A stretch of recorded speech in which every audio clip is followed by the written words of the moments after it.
Hello everyone and welcome to my channel, and today I'll be reading a multi-character listener by me. So let's get into it. Neuvillette. Neuvillette could feel the power of your tears when you walked into the room, the intensity and strength of them. It seemed like there was a lot that was bothering you, a lot that you were crying about, a lot that made you upset, and it was a little bit overwhelming to see, and sad as well. Whatever it was that you went through, it must have been terrible to get you to such a state, and you could never truly imagine how it must have been. Ryan, please, darling, talk to me. What is causing you to cry like this? You don't respond, looking the other way and crying into your hands. He knows there is not much that he can do, but it's so painful seeing you this way. So he holds you. He doesn't ask for anything. He simply wants to know that you will be okay. And right now, if you're not willing to talk or say anything, then he will take it. All he wants is to know that you're fine and to be able to comfort you in any way that he's able to. Not everything will work and not everything will be a thing that you want and require. So that is understandable. For now, he will simply try his best. He will be there for you when you need him. He will do his best to be someone that you can rely on when you need him most.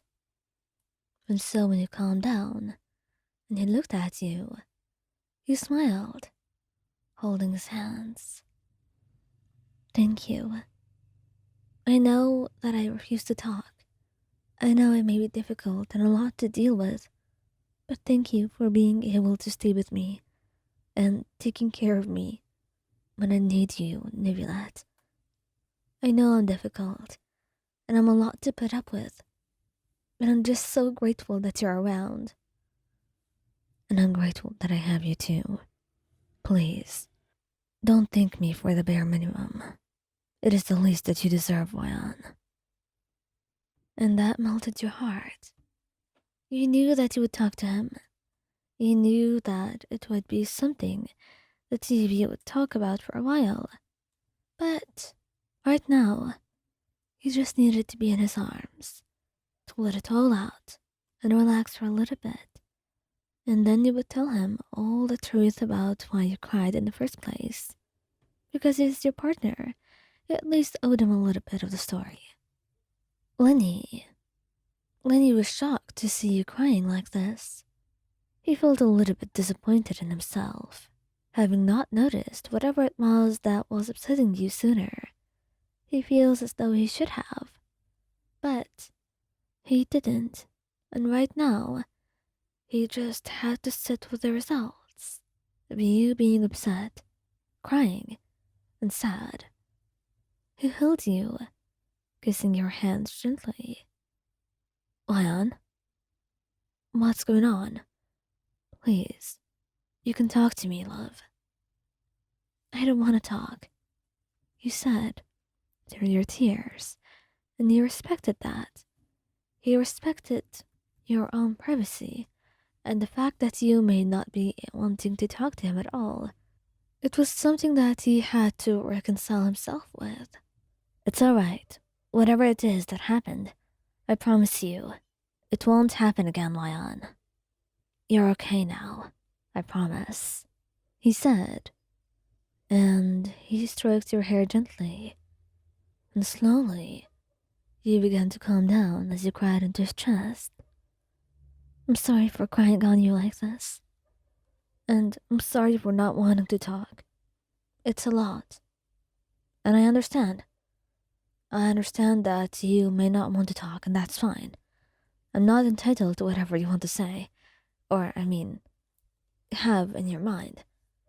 You can tell me if you feel comfortable. If not, then that's perfectly fine with me, he said, and it reassured you. But you still felt a little bit bad about not talking to him. However, you knew that once you're ready, you will tell him if he needed to. Right now, all that you wanted was just a way to keep calm and stay away from everything that's making you upset. And if being with Lyney and not thinking about whatever brought you to tears meant that, then you were going to do it. Wriothesley was surprised to see the sight in front of him. And right now, seeing you like this, it was not really a good thing at all. In fact, it was worrisome, at the very least. And all he needed to know was that whatever it was that you were dealing with, it must have been terrible if it brought you to such extremes. But it seems like there was nothing he could do about it. Seeing you cry, he had only one idea to try, and it was to hold you. He had no words to offer, as he had no idea what you were troubled with, but he could at least be there for you in a way that he knew how. So, you're not uncomfortable, are you? No, I'm not. Just stay here with me. Alright, I will do that. Now you need to calm down. Whatever it is that was making you this upset, surely we can deal with it. I'm quite certain of that. Just please, don't worry yourself about it. You continued to cry as he held you, and he never truly let go of you, until you were finally calm, and he kissed your cheek gently. There you are. You're better now, aren't you? I promised. It will get better soon. Now, if you want to tell me and ask me for help, I'm here. If you're not ready to talk about it, then that's perfectly fine too. You don't have to. Thank you, Wriothesley.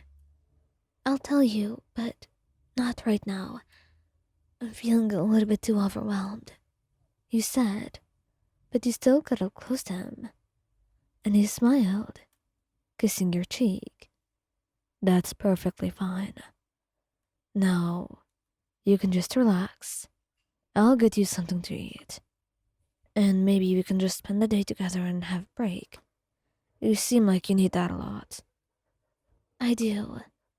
Wriothesley, you are a miracle. I mean it.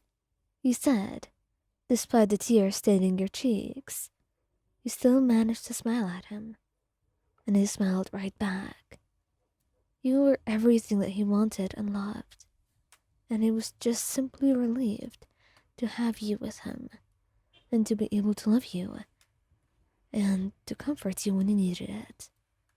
It was a little bit strange how he felt like he was not doing that much, and yet there was all that happiness on your face.